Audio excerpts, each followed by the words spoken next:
Well, the March issue of Utah Business just came out, and we're getting an inside look at 24 very successful CEOs and their Utah companies. You counted. Yes, I did count. You counted to 3 before we came on. I counted to 24. Okay, joining us now is the editor-in-chief of Utah Business, Melanie Jones. Always good to have you. She comes in once a month. So we're getting to know the CEOs in Utah who that gives us actually a pretty good snapshot of business and how well we do. And these are incredible people. Incredible. So, all right, and you're going to honor all of them, what, on the 27th of this? That's right, just next week.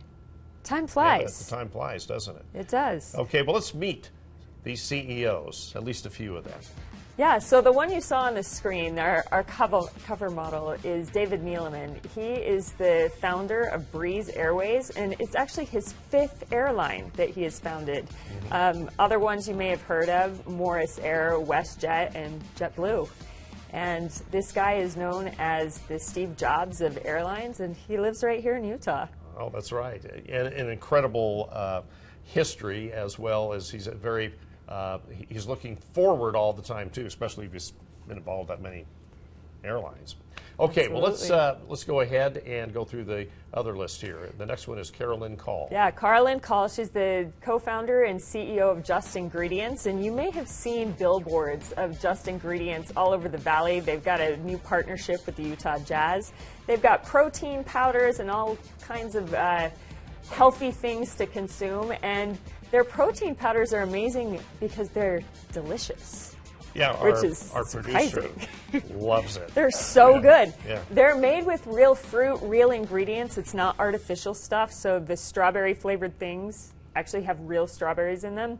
And even the pumpkin spice flavors actually have pumpkin. I guess I'm going to have to give that a try. Yeah, the food industry told her it's impossible to flavor pumpkin things with real pumpkin because it's like a weird, texture and everything. You can't freeze dry it the same way. She went ahead and did it, and now food industry experts go to her for advice. Well, that's the mark of a great leader. If you Absolutely. think it's impossible, they can do it, right? That's right. Okay, who's next here? Bill Aho, he's the CEO of VidAngel, which you've probably heard of. He has championed laws to give families control over the media they consume. This has been around for a while. It and has. They had a lot of legal challenges when he first started. Yeah, tons of legal challenges, and he has been right on the front lines championing the rights of families to determine the kinds of content they consume. And over last year, they filtered out somewhere around 106 million F words from content that people are streaming in their households. They followed us around. Well, I was going to say, we in here, right? No. Okay. Just going to sit here with a remote beeping you, Ron. No. Okay, Heather West. Heather West is the CEO of Wellness Fertility. And I guess that there was kind of a fertility care desert in this area of the country, and so they established this company in South Ogden. It's full service. They were able to reduce the cost for most patients by about 30% in fertility care, and they also provide mental health resources and nutrition. The process of fertility care can be it can wreak emotional havoc on a woman and on the whole family. And so they provide this mental health support as part of their full wraparound package. Okay, these are just a few of the 24. Just a few, you're just 4 of the honoring 24. Okay, you have some other interesting articles as well. I kind of went through the magazine yesterday, and it's pretty cool. Okay, advice from tax experts. Yeah, you've got experts in there from across the state who know all about tax, CPAs and accounting firms, and they talk about things like the amount of money you can write off on your taxes if you use a portion of your home for your business. Right. They talk about how sometimes people will set up businesses just for the purpose of a tax write-off, but if you show losses or no profit for 2 of the previous 3 years, it's actually a red flag to the IRS and could get you audited. So be careful about that. Well, and one of the people you talked to here, Jenny Groberg, yes. She's one of our contributors. Oh, here I on love Channel. Jenny. Yeah. She was the CEO of the year last year. Oh, I didn't know that. Yeah, incredible person. Wow, I'll have to congratulate her when we see her, this week or next week. Okay, Tax experts, that's really important, especially this time of year. I probably could have used that before I filed my taxes.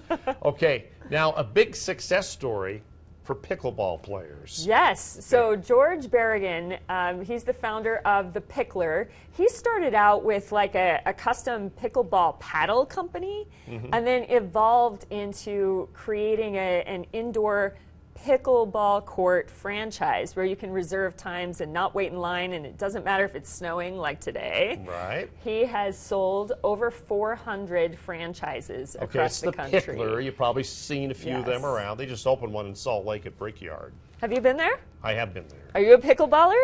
Not. He is. Okay, I'm a pickleballer. Do you have your own paddles? My wife is the real pickleball player. So. She's a pickler. Yeah. So, yeah, that is an interesting story. And pickleball, in fact, you know, the PPA, the chief executive officer, lives here. And I used to coach I didn't know that. I used to coach him in basketball when he was just a little guy. Amazing. So, pickleball has a great history. You're changing the world. No, these people are, right? Well, thank you very much for being with us. 27th this month, you're having like a big event for the CEOs. Correct. Right? Okay, and let's tease what's coming up next month. Yeah, so next month we've got a feature on the Ruth. Have you heard about the Ruth? Well, help me here. The Ruth is the new home of Hale Center Theater Orem. And if you ever went to those shows, I thought I heard. Super fun for families, but really tiny venue. And this new one is gorgeous. We got to take a tour of it while it was under construction. It's a real labor of love from the community. Had a bunch of local donors who brought it to life. So that'll be interesting to read about how that came about. We'll also be honoring outstanding board directors. So these are some of the most important voices in the entire Utah business community. The people who have been around 50 years, and they're driving not just one company, but multiple companies to success. Well, thanks for keeping us connected. Appreciate that. It's Love fascinating to learn about the people who make it all happen. So, and Melanie, awesome. Thank you. Thanks for letting me come back. And we'll be back after this.